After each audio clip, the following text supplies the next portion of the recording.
Okay, hi everyone, and welcome to Virtually Golden. My name's Annie, and I'm here to help with the technical aspect of things. Couple housekeeping things.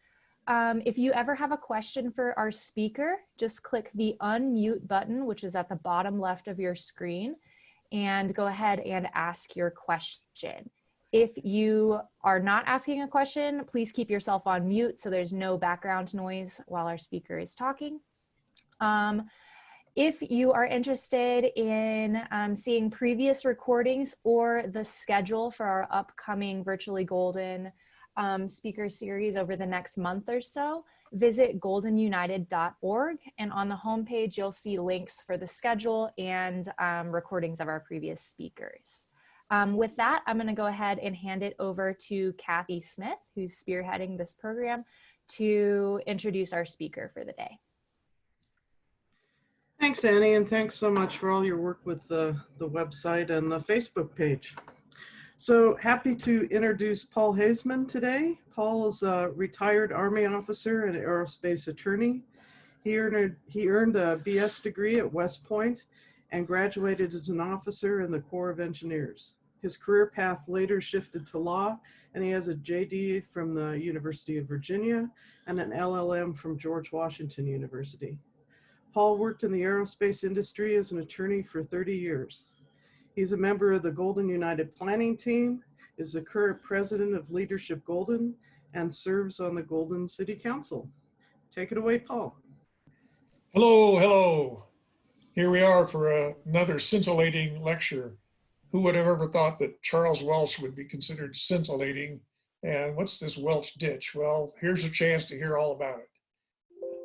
So here's the guy, boy. Okay, never mind. So he grew up in New York, was going to be a teacher. Like many others, the gold rush yanked him out to California. And then later, if you didn't know, there was a gold rush in Australia. Couldn't miss that, so down he went. But gold was still on his mind, and he had come back to Chicago. And in 1860, with everyone excited in Colorado about gold, he came to Gilpin County. And he was pretty successful there. And after a while, he decided, well, let's see about the business. The gold's great, but he came down to Golden. And his first job here was president of the Golden branch of the Great Western Fire and Insurance Company. And as you might suspect, some of the usual suspects as other directors were George West, who you heard about from Barb Warden, and William Loveland. In any event, Welch was a well-connected businessman with emphasis on business. So here are some of his other business enterprises, which can bore you to tears, but here are some of the names again. Welch and William Loveland founded the Colorado Central Railroad in 1865. And that railroad became famous for going up Clear Creek to Black Hawk and Central City, and the left fork went up to Idaho Springs and up to Georgetown. And so it was quite an enterprise bringing ore down from the mountains. Welch and Loveland also incorporated the Denver, Lakewood, and Golden Railway. It became known as a tramway. So Welch served as a president for many years. Welch and Berthoud also chartered the Golden and South Platte Railway, which is fairly insignificant, but it did go up Kinney Run to the Cambria Kiln, which is still there if you ever hike up Kinney Run. So that's railroads, coal. Gosh, he was big in coal, owned a big coal mine. He sold it to Jay Gould of finance fame in New York, and later got together with John Hodges from Texas, and they purchased the White Ash coal mine in 1885, and it's now at the end of 12th Street. You're going to hear more about the problem with that mine from Donna Anderson in one of the presentations coming up. Bricks, well, he was a part owner and superintendent of the Cambria brick kiln and brickworks, and also, of course, that might be why the railroad went up Kinney Run to serve that kiln. And just as a side note, he also everything was successful. He was unsuccessful in owning a tannery. But if you wondered where that tannery, what was used for, well, Adolf Coors bought that old tannery. It wasn't that old, it just was unsuccessful, and made a go at making a couple beers. So that's George Welch doing business as usual. So here's kind of a picture of Golden back in the olden days. I think that's 1882. It's a depiction, but you can see some smokestacks, and it's coming along. You see a train in the lower left, right about here. There's another train coming down here, down Jackson. Trains also went up the mountain, but you heard about that yesterday, coming down 8th Street to from Barb Warden. So there's a mini picture of Golden in the olden days. Okay. Finally, the Welch ditch. So it's an interesting story. Welch was also a landowner. So he owned a lot of land on the south side of 19th Street down to Jackson. That was his, all the way out to the Golden Cemetery. It was known as the Welch Addition, and it's still known as the Welch Addition. It's been developed quite a bit since then, but at the time it wasn't all that good because it didn't have any water. So Welch thinks about that, and he hears that this Bishop Randall from the East Coast has come out as a missionary bishop in Denver for the Episcopal Church, and he goes to talk to him and says, hey, I hear you want to put up a mining school. And the bishop says, sure do. And Welch says, I got 12 acres of free land in Golden. And of course, Golden was a really interesting place then. And Bishop said, great. And he came out to Golden and put up, supposedly was going to put up a mining school, but as you might guess, he did something else first. In the meantime, Welch goes to city council and says, hey, guys, I've got a really good deal for you. I'm bringing this school out. I sure could use some water for that school. Those boys down there, those going to school, they need some water. They're going to put up, that's going to be a good addition to Golden. And the city council said, hey, that's really cool. That's great. And they applauded that and granted him a no-cost right away. So Welch is giving it 2 thumbs up. He's now got a chance to get water to his land, which the ditch eventually goes right through his land and then down to the school. This is a good deal for him. And of course, as a businessman, he's now got more valuable land. The ditch opens on the 2nd of July, 1871. Everything's good. And that ditch built by the Vasquez Flume and Ditch Company. You heard earlier that Vasquez was an early trapper, and that became Vasquez Creek and later Clear Creek. And it became, of course, the ditch became known as the Welch Ditch. So the Welch Ditch had an interesting time.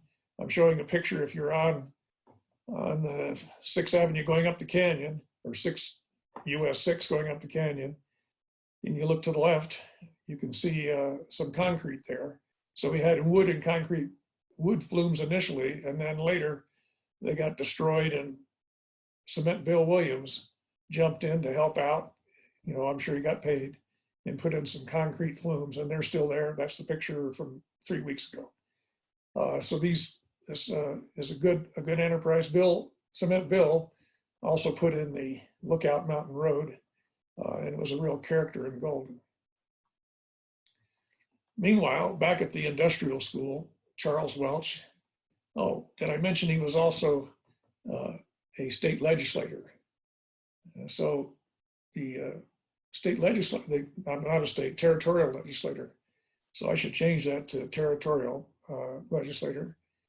In any event, they had an appropriation and the bishop put up a boys' school. It's a preparatory school, and then he put up a seminary.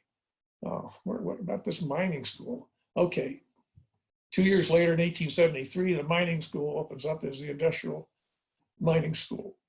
A year later, as a territorial legislator, introduces a bill to get $5,000 more dollars. Now understand, 5,000 may not be big money now, but it was big money then. And the state said, but this is about church and state. And so Welch quick claim deed the 5 acres to the state. And that 12 acres became 7 acres. And now the 5 acres is now belonged to the state, and it became the Territorial School of Mines. That was in 1874, and that marks the date to mines as the founding date for the territorial and later the Colorado School of Mines, and it's the oldest school of higher learning. So as a quick footnote here, you can see that but for Welch being a businessman and his Welch ditch, the Colorado School of Mines would not be in Golden. And I'll add as another footnote that there's another school up in Boulder, can't think of the name. They kept wanting to get the School of Mines in Boulder, but in 1876, when the Constitution for the state of Colorado was there, they included it. The Colorado School of Mines in Golden is, in quotes, is in the Constitution. And in order to move it, out of Golden would take a change to the Constitution. So that's some, just so you know, it wasn't a safe school. It wasn't permanently fixed in Golden. They had to fight to keep it there. So here's a picture of the three schools, Jarvis Hall, and here's Ford Street. Right up Ford Street, if you go down Ford and come to the circle, there's a gate there. And that gate used to be open, and you go up to the Jarvis Hall, the preparatory school. There's the seminary on the left. In this little old building on the right, there's your initial industrial school of mines by the Episcopal Church. Not to be, but here we are still in business. And Lovell and Berthoud said, hey, that's pretty neat. Got that water there. We could use some water. We have some land over there on the other side of the mountain, of South Table Mountain, closer to Denver. We'd like to, can we extend the ditch? Can we take it over there? And Berthoud, who was the surveyor for the Colorado Central Railroad and also for Route 40 to over Berthoud Pass to for a stagecoach line. He was pretty good at that surveying, and so they decided, let's see if we can do it. And so they decided, yep, we can make it. It's a gravity flow. It's no pumps here. It's just gravity. But they took it around the mountain and was able to bring it to Loveland's land, to his country home. And you'll find this interesting, that it was named Lakewood. I wonder where the city got its name. Never mind, you probably figured that out. So in 1878, we have a map showing the ditch snaking behind Coors Brewery and headed east along Table Mountain. And you can see it today pretty easily. If you're driving down 58 and you look to the south, or southwest, you can see the ditch. And here's what it looked like in 1880s, 1878. So it's that same line on the hillside. You always wondered what it was. There it is. That's the Welch ditch. And it went on around the mountain. So that was pretty good. So here down at the bottom here, you can see some trains. The roundhouse and so forth is nearby, and that's the train that went to Denver. 1870, the railroad from Golden hooked up to Denver, and at the same time, the Kansas Pacific hooked up to Denver, and at the same year, the Denver hooked up to Cheyenne. And so that Jersey Junction is where three railroads come together about 3 miles north of downtown Denver. It's part of Denver now, but then it's 3 miles north of Denver. And that was a pretty interesting junction. And I may have a couple extra minutes, so I'll mention that there was a big fight to try to get the railroad north. And I mentioned that in my last talk to Cheyenne, and Denver and Golden were in competition to get a link to the Transcontinental Railroad. And Denver won out. But the Transcontinental Railroad was finished in 1869. But you may not know, and maybe I've already said this before, but it didn't really go all the way from New York to Sacramento. It had to stop in Council Bluffs, unload everything, put it on barges, and take it across the Mississippi to Omaha. And that's not a direct route. The direct route for 2 years came through Denver. And Denver was the real first transcontinental railroad that didn't have to unload things at the Mississippi River. So we think about now the Welch ditch is, 130 years provided water to Golden, irrigated more than 4,000 acres.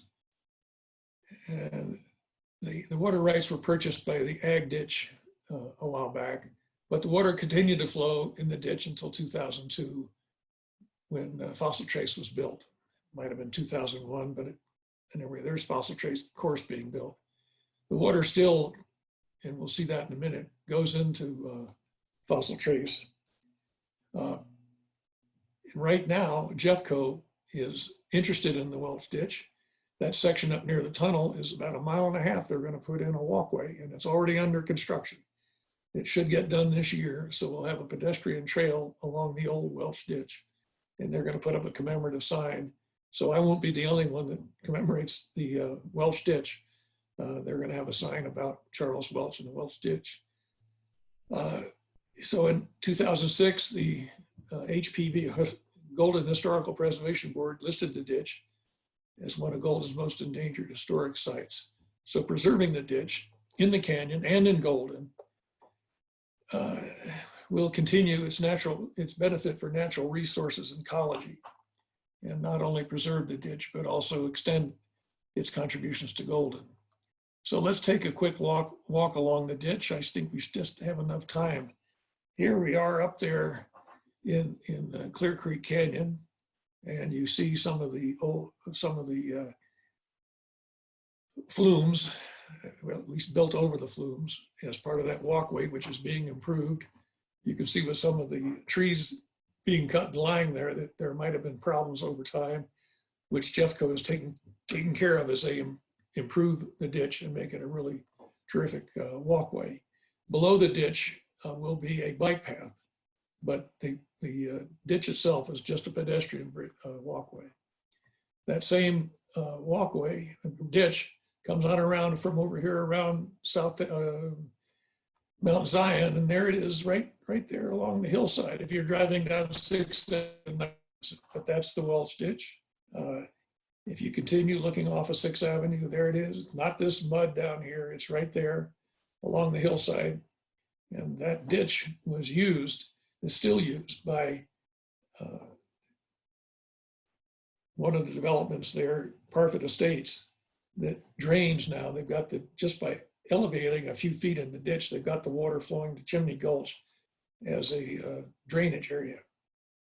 If you continue under 6th Avenue, here's what it looked like initially. Right there, it came right around the end. This is where Marv K Stadium, well, Marv K Stadium is actually down in here.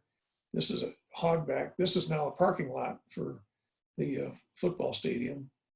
On the right-hand side, I hope you can see it. It's blocked partially for me, but you can see the same ditch making that same curve right there coming from 6th Avenue. Well, it was causing some problems with some seepage on 12th Street. And so in 1909, Evan Jones. Paul? Yes? Question from Richard Flint. He says, how/where did the ditch cross what is now US 6? Right here. If I back up a couple pictures, right there, if you see that, the people that fly their hang gliders here, that's a big field. Right there is where it crosses 6th Avenue. And if you come down the bike trail or walking trail along the east side of 6th, you can see it. And what you'll see is this. And it's not that tunnel, it's this tunnel. That's where it crossed 6th Avenue. So it's easy to see if you come down that trail. So I talked just incidentally, there's a fellow named Chip Parfit, whose relative was a fellow that they named Parfit Park after. And Chip says he took an inner tube through that. Now they've blocked it now, no inner tubes, but that's where it crosses. And it was, if you take a look at this next picture, if I can get my arrow, there it is coming across 6th Avenue. Now this is like 1950, a little bit after 1950, after 6th Avenue went through. It used to go around the hogback and come back that way. The tunnel cut right through like this, and it wound into mines, and it wound around, and I'll show you another picture in a second, but then it came down Maple Street and then crosses right where the new dorm is being built here. And you'll see a picture of this in a second, that little section right there, and then on across the golf course. But in 1972, it went underneath the Parker Student Union. Well, that's been filled in, as much of the rest of it has been filled in on the Mines campus. And so, that's, having mentioned Edward Berthoud, I will also mention that Maple Street used to be named Helen Street, and Helen was his wife. And so they've renamed it when they renamed the streets to Maple Street. And the street, Illinois was, I believe, Esther or Mary. Anyway, they named them after some wives, and that's was changed. So here's that section I said is still there, not quite, because this parking lot, there's a new dormitory being built right here. And so I asked the School of Mines when they came in to develop this, if they were going to preserve this section of the ditch, because that's all that's left, and they said they would. So I'm holding them to it, and I expect to see a little plaque and some landscaping for the Welch ditch on the Mines campus. And obviously Mines, Charles Welch had a lot to do with Mines, and they are willing to honor him with regard to a plaque for the Welch ditch. It comes across, if you play golf at the Fossil Trace and you go across the 14th fairway, there's a ditch there. If you tee off and you hit it in the ditch, it's called, I call it being welched. And people do not clamber into the ditch to find it, and they get another golf ball. Anyway, it comes across the golf course, comes down south of 24th Street, or south of Illinois, and then crosses 24th right here and heads off to the, behind Harmony Village to the golf course. It drains into the pond, the big lake there, or pond at the golf course. And this is an older picture, but it does show the Welch ditch right here, coming down, and there it's being extended. Now this is all gravity. It's all downhill from here because it doesn't look that way, but it's downhill. It's still downhill, and it crosses across up near, and I'll show you in a second, across South Golden Road, and then here we are again on the other side. That's the Welch ditch there, down and around behind Coors. I just want to mention this little apple orchard over here, and there's some apples over here in that neighborhood, some old apple trees, pretty gnarly. And if you did any research on apples and Johnny Appleseed, you'd be pleased to know that apples were a big deal. And those are one of the few things that grew well around here. You might have heard about applewood, and that's where it got its name. And you might have also heard about Applejack if you ever go down and buy something tasty. And that word Applejack has a real meaning because people think apple a day keeps the doctor away, but apples were really used well. The biggest and most widest use of apples was for Applejack, making Applejack liquor. So anyone wants to enjoy a little hard cider, that was something that the pioneers did all the way, throughout the East and West, growing apples. So here we are back at the golf course. If you're on the third hole and you're walking along there, and there's some trees here, that's the Welch ditch. And it comes up to Johnson Road and it circles back down and crosses here. This is some more of Welch's work. This is the tramway that Welch and Loveland put in, and this opened in 1891, and they had, in essence, trolley cars coming to Golden till the 1950s. And that's that was the bed for the railway. It's now a very, very good walking trail. So from there, it goes through the neighborhood on the east side of South Golden Road along these streets, and there's a walkway across it at Grant Court. If you go up to Grant Court and you see that walkway, you're walking over the Welch ditch. It goes on down, and here at the end of 16th and 15th Street, here's the Welch ditch. It's not this path here. It's this weed infested place right there is the Welch ditch. And it goes on around from where it was, around behind Coors. And here's one of those concrete flumes that go behind Coors along South Table Mountain. And again, that's the same picture again, going along South Table Mountain down to Lakewood. So that's a long story. I feel, I've done the research, and I think about the sections of the Welch ditch that could be preserved and fixed and cleaned up. And I'm hoping that we, in the city, as we occasionally clean out the Welch ditch, that we keep in mind its history and that we try to preserve it for the future. So there you go. I think we've done just about a half hour. If someone has some questions, I'll try at them.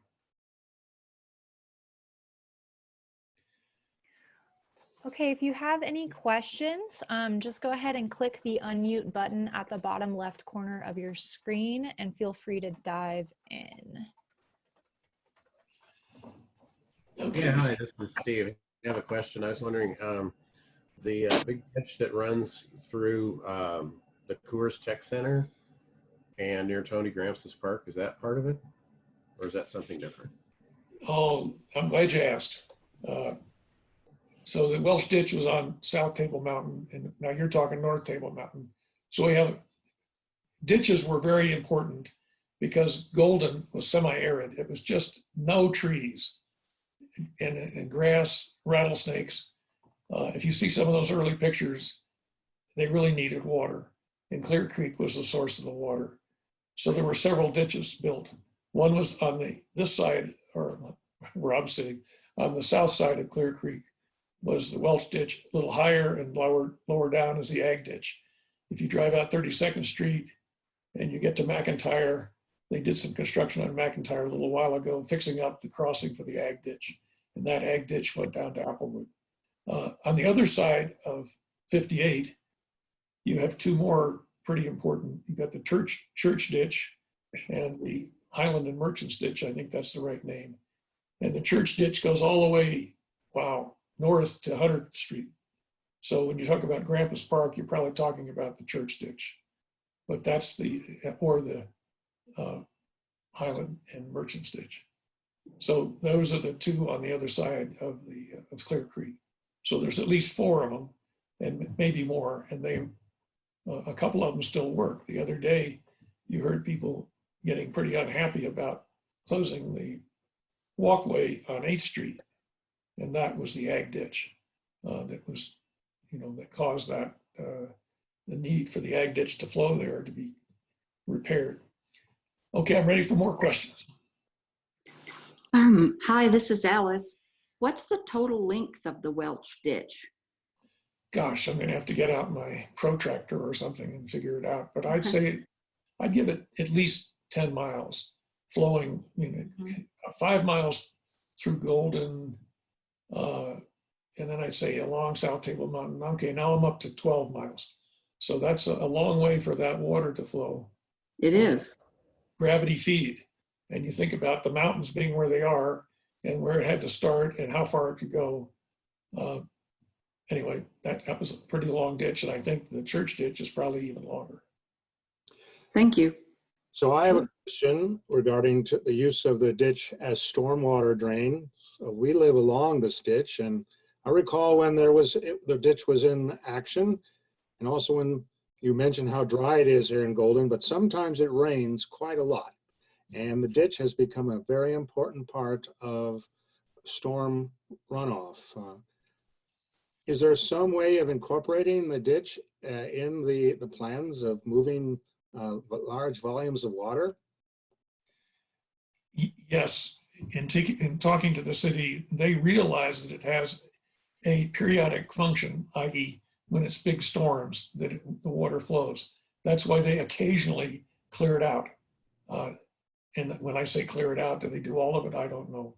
I'm hoping to encourage that more be done to be sure that it can function during those stormy periods to clear it out. And when you mentioned floods, boy, we've had a few. 1896, we had a terrific flood, or was it 1886, one or the other, which knocked out the bridges and really created havoc in Golden. So yes, there's a lot of flooding that can happen, and that Clear Creek can just jump its banks.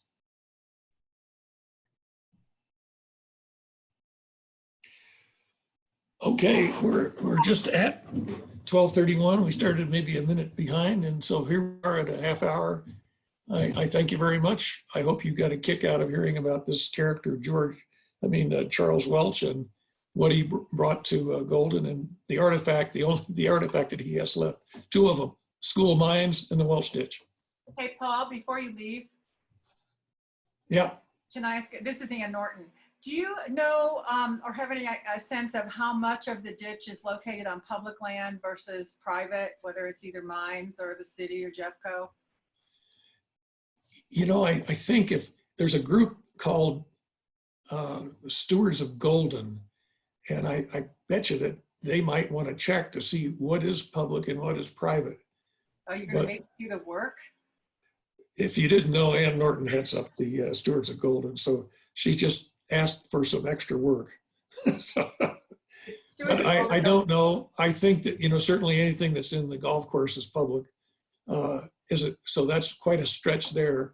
Coming out of the golf course, along the golf course up to Johnson Road is public. If it goes under the South Golden Road, that's public. At Sunset, from Sunset to Coors, I'm not sure. But from Coors on, that's part of South Table Mountain, and that's public. Beyond that into Lakewood, I haven't looked at that Lakewood section thoroughly, other than to know where it is. Thanks. So as living along the ditch, at one time, the city was kind enough to give the owners along the ditch 1/2 of the ditch according to your property line. And then it started getting very confusing as the civil engineers jumped in, worrying about people owning the ditch and stopping its flow. So I'm also confused on what to do as an owner along the ditch. Well, I don't have an answer for you, but I'd like to see us work. I do get this visual image of engineers jumping in the ditch. I don't think that's quite what you meant. In any event. Maybe they should. I know, but if the city has deeded half of the ditch to owners, they now have a ownership interest, and the city does not. So I would think that the city may want to. It would be fairly hard to get every single owner to give an easement back to the city for them to do something more with the ditch. But maybe that's. I'd have to check to see what exactly the owners got with regard to. Yeah, I don't think we were formally deeded. That was a meeting that we had years ago when the water stopped. And then it's all been just a quiet on that issue. Well, I'm glad you brought it up. I've taken a note. We'll take a look at that. Thank you. Paul, we had one other question from Marquetta McGuire. She says, I live in Chester Carpenter's home on 23rd and East Street. I've always been curious about the irrigation turnouts along the ditch close to my house. What did they irrigate there? Well, there's a PhD type who is researching that section of the ditch. And I'm pretty sure that there were apples there. I know there were apples there and that there are apples in that neighborhood. I don't know if it was an apple orchard, but even then, the purpose of the ditch at that point was not necessarily to irrigate the land there, but to get it on around the mountain to Loveland and Welch. Welch owns some land on the other side of the mountain. You may know Welchester Elementary School, named after Mr. Welch, and it sits on Welch Drive. So they think more in Lakewood of Welch than we do in terms of honoring him. I'm sure they don't know why they're honoring him, but that's Welchester is one reason. But I don't know the answer to you what the agriculture was then along the Welch ditch in your neighborhood. And one more question from Richard Flint. How did water get into the ditch along Clear Creek? In your earlier photo, the ditch appears to be quite higher than the creek. I'm glad you asked. If you go through tunnel number 1, on the left-hand side, about 100, maybe 200 yards past there, you'll see the replacement concrete headgate for the ditch. And it may look like it's high, but the water, tumbles down Clear Creek, so the elevation of the creek is dropping. But that was the headgate. That's where it started, at the level of Clear Creek. So they had perhaps a minor dam, and the water being diverted there at just beyond tunnel number 1. It's worth, even if you're in the current times, it's worth a drive, and maybe you can open the window on the other side of tunnel 1 and take a look. Wonderful. And one more question. Mike Resch said, will the slides be available? That's up to you, Ed.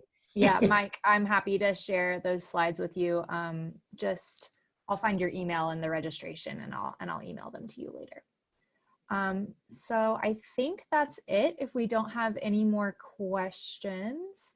Thank you everyone for joining us today. Again, this is Virtually Golden presented by Golden United. We're here every Tuesday, Thursday from 12 to 12:30 with fun little presentations about golden history and other golden things. If you ever are looking for information about speakers, schedule, presenters, or anything like that, you can visit goldenunited.org. We have the upcoming schedule as well as recordings of previous presentations available there. So with that, Hey, Annie, this is Kathy. Can I just give a quick preview for next week? Yes, of course. Next Tuesday at noon, Barb Warden will give the third installment of her 4-part series on the history of Golden. And next Thursday at noon, Tyson Noah, who's the executive director of the Golden Backpack Program, will be telling us about the backpack program and the new Be Golden Fund. So hope everyone can join us next week. Wonderful. All right, thank you everybody. I think that's it. We'll go ahead and wrap it up, and we hope to see you here next week, Tuesday at noon. Thank you so much and have a great rest of your week.